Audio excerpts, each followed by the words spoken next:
खौफ तो गली के कुत्ते भी मचा देते हैं, लेकिन दहशत तो शेर के आहट से ही होती है। शेर घायल है मगर दहाड़ना नहीं भूला।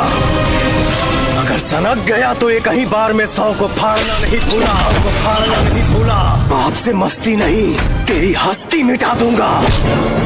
2 कौड़ी की धमकियां 2 कौड़ी के लोग ही देते हैं। हम वो हैं जो डायरेक्ट ठोक देते हैं।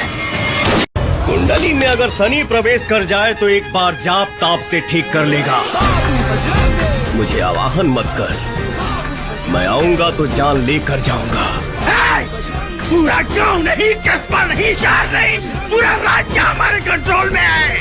माना कि पूरा राज्य तेरे कंट्रोल में है, लेकिन बजरंगी हमेशा आउट ऑफ कंट्रोल रहता है। का रे, तोरा के मालूम ना रहे वो मंत्री जी के बेटा है? अगर पहले पता रहे कि मंत्री के बेटा है तो और बना के मरती। कैसन आदमी बारे? धमकावा तारा का? ना समझावा था नहीं, काहे से तू हमार जात भाई है ना, यही से ना तो बाकी लोगन के जैसे ठोका जाइबे। तुम्हें देख लूंगी। ज्यादा मत देखी है, काहे कि लड़की हमके ज्यादा देखे ली सन तो ओकनी के प्यार हो जाला।